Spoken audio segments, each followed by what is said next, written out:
And shifting focus to the Indo-Pacific, where the Philippines is countering Chinese expansionism practices.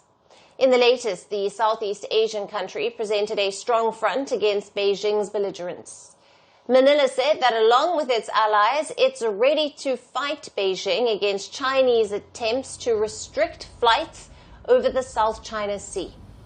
Manila's scathing response came amid reports that Beijing is set to impose a so-called air defense zone over part of the South China Sea, which exclusively belongs to the Philippines. Beijing continues to press its claims within Manila's maritime zone, despite a 2016 verdict by an international tribunal rejecting these claims. The Philippines will take a combination of measures, singularly and with like-minded nations, to counteract these activities of China. Naturally, we cannot discuss the specific moves.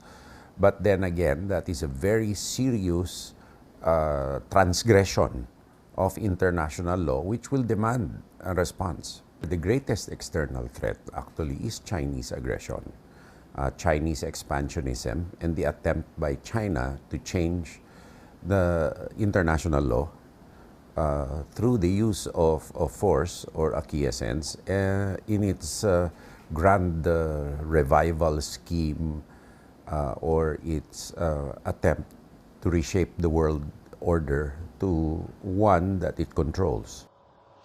Confrontations between intruding Chinese military personnel and Manila's forces have become more frequent in recent weeks.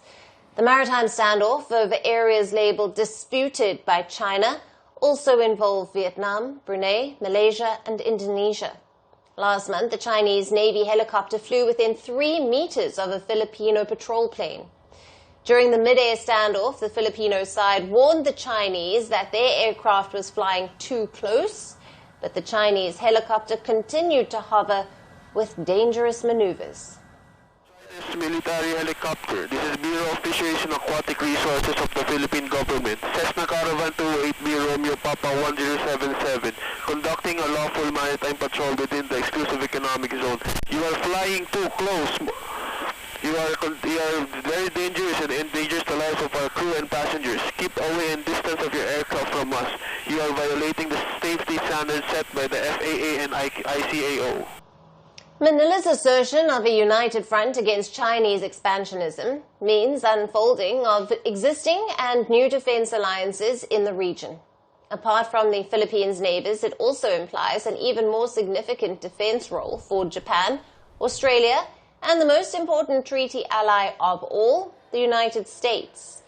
And there comes President Donald Trump in the picture, who has rolled back security aid for allies worldwide in recent weeks. Now, Manila points to the fact that its alliance with Washington is strong and time-tested. But at the same time, the increasingly unreliable nature of U.S. security guarantees under Donald Trump continues to raise the geopolitical temperatures in the Indo-Pacific. Merci beaucoup. Hi, how are you? Very well, thank you. Thank you for being here. Namaste, Mr. President. Bharat Kelogon, Komeri Namaste. How many people generally follow you in interviews? Typically in a month, we have viewers up to 150 million. That's more than twice the population of France. And in the last 2 years, we had 3 billion viewers. So I say, Laurent, this is your chance to be famous. You're on first post. One word to describe your equation with Prime Minister Modi. Amitié. As India and France work together, are you creating a new era of non-alignment in the technology space? India is a training superpower. 1 million engineers a year, more than all of Europe and the US combined. So we have that partnership. We have a partnership on the environment and the economy. We also have civilian nuclear programs, and that is something we've developed far beyond the France-India relationship. So we want to work together on AI.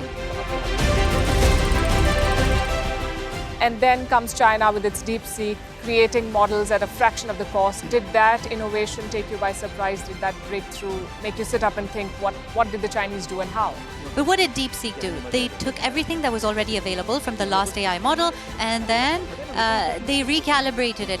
So are you going to ban Chinese AI in France? So we don't have this American approach of banning tech because of where it comes from.